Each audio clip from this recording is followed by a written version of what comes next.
Never had it before, but I have some high expectations for this thing right here. This is the Aging Room Quattro third movement Nicaragua Concerto. The vitola is the vibrato. Sorry.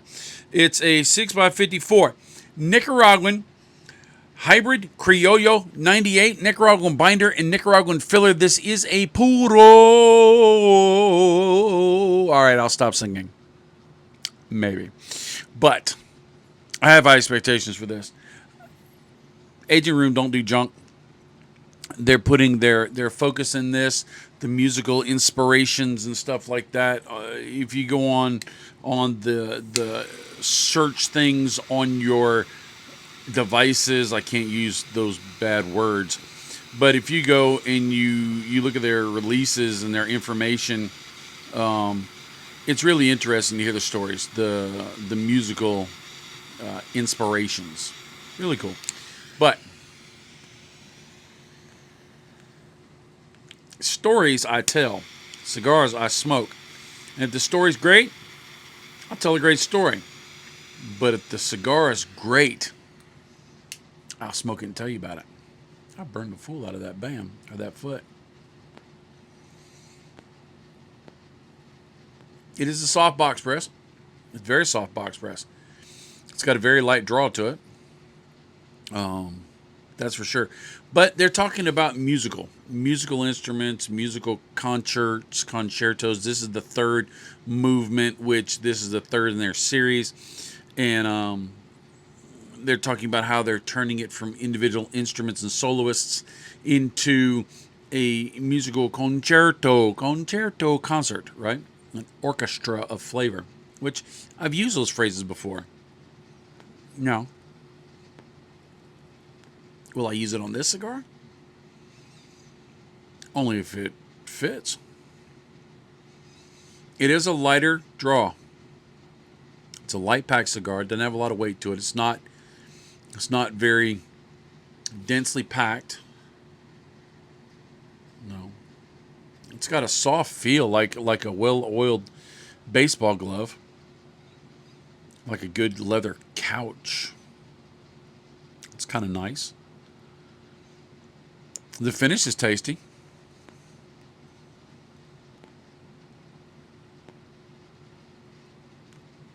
The flavors are hard to pull. Now, what do I mean by that? I'm getting flavors, but sometimes when you get flavors, you're just like leathers, raisins, cedar, oakiness, barrel char, minerality, turned earth. And then there are some times where the flavors just kind of interwingle between each other so much that they make a different flavor. Like if you take carrots and you take eggs and you take flour and you take the spices and you put it all together, it tastes like carrot cake. It doesn't taste like carrots. I can't stand carrots. I love carrot cake. And so the combination of the many make up even more of a flavor when it comes together. And this is what I'm getting. I am getting a little bit of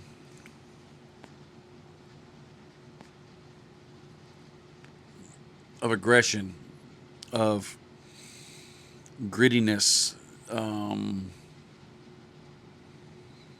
getting some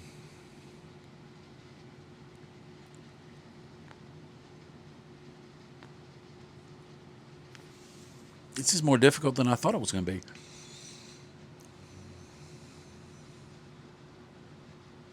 There's a woodsiness to it. It dries out your mouth.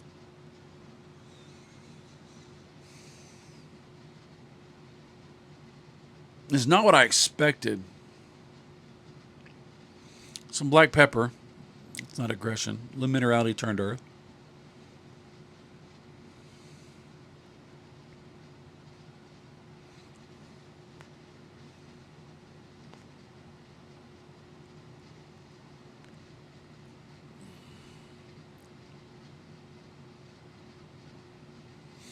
There's a...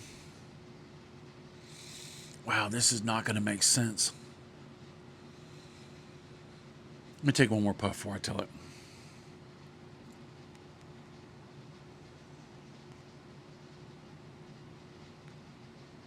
Yeah. God, this is so bad.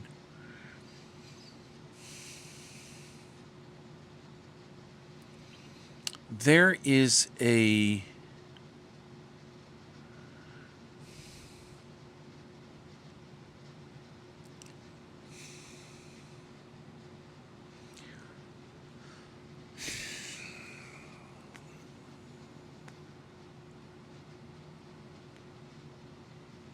I don't want to say because it's gonna sound stupid. And then you're gonna say, well, how does he know what that tastes like? And you'd be right. But I know. All right. I'm gonna do it. I'm gonna say it. All right, so there's leathers. And when you're dealing with leathers, you're not talking about the taste of leather. You're talking about going into a saddle shop or a leather jacket store and you get that smell of leather and a taste. This is not that. This is leather smell adjacent. And it's a very good flavor in balance with the rest of the flavors. A little bit of espresso. Yeah, there's some espresso. There's some dark espresso. No cream, no sugar, just straight espresso. That ruggedness. This is going to be something people are going to say, yeah, stupid cigar reviewers, they come up with the crappiest, dumbest things in the whole wide world. This is going to be one of them. They're right. But it is. And I've tasted it. Because I'm weird. This tastes like rawhide. It has the flavor of rawhide. A subtle, substantial,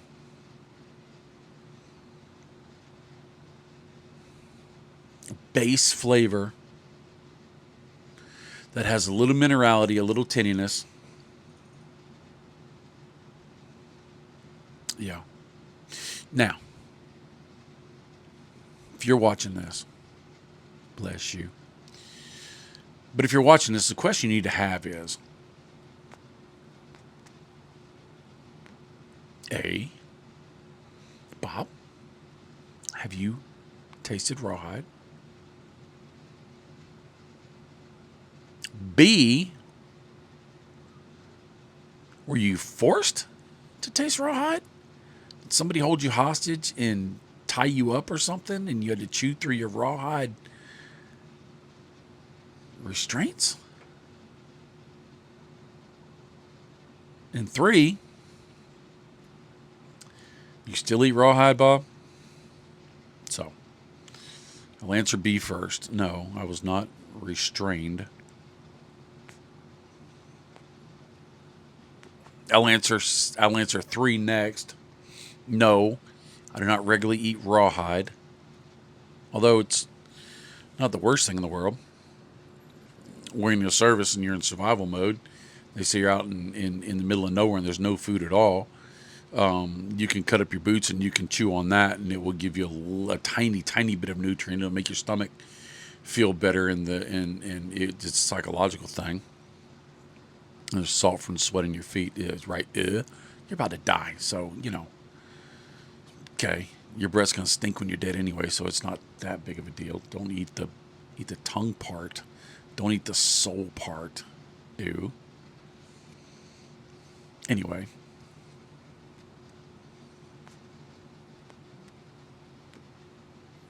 So I was a kid.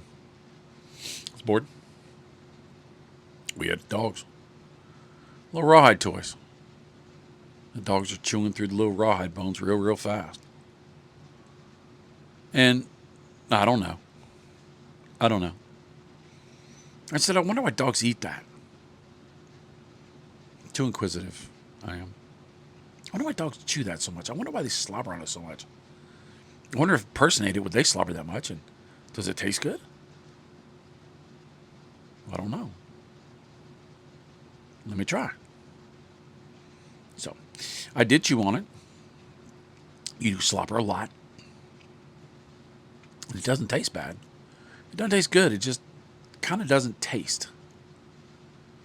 Except for that base flavor. If you ever played baseball in Little League, and you're out there in the field, you're waiting to catch the ball, and you notice on the back of your glove the little lace had come untied, and you don't want to take your glove off because that ball might come right then and there, right? Okay. And so you try and tie it, but you can't get it tied real good, and it's all sweaty because you're in Florida and it's hot. I'm telling stories about myself. And so you put your teeth on and you pull it. You get that flavor, that tan leather. It's kind of like that, but less. I probably should have said that story instead of the rawhide chew toy. If you see me in public and you give me a rawhide toy, I will laugh. I may even put it in my teeth and take a picture with you because it's funny. But I will not collect them and keep them at home, and I will not eat them. It will be a waste of your money. So please, don't send them. Don't give them to me.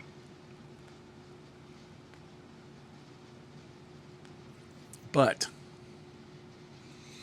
that would not be a descriptor if you were trying to promote this cigar for purchase. Doesn't sound very good, right? But I'll tell you, it's a very good mid-flavor, not mid-quality, mid-flavor cigar. It's not too heavy like a Maduro. It's not light like a Connecticut Shade. It has the minerality, the turned earth. Has a little pepper, a little aggression. Has that dark espresso. Has that woodsiness. It has that, we're going to call it leather. There. The finish is smooth. The smoke is voluminous. The burn is gorgeous. Look at that. Gorgeous. Stacking dimes. The construction's great. This would be a cigar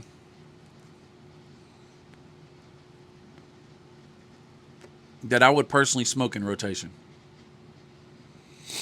When I don't want something super heavy and I want something that just kicks me around a little bit, just a little bit. Has a good flavor. If you've never tasted rawhide, you wouldn't know that's what it tasted like, but you'd be like, that's interesting. It has a very interesting flavor quality. It makes sense. The blend makes sense. So now that I'm dug myself out of this hole,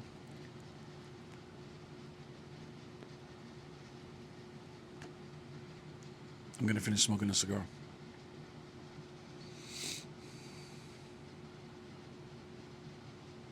I like it. I only got one.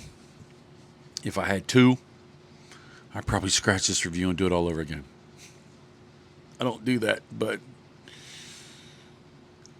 I said I'd chew rawhide.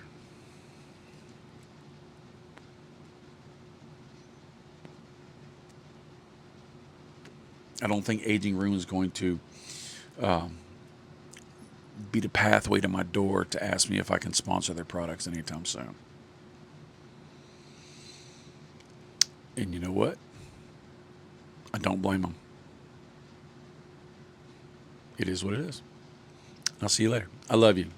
Later, Tater. If you can't laugh at yourself, no, everybody else is laughing at you. So, I know how goofy it is. But it is what it is. All right, I'm going to go.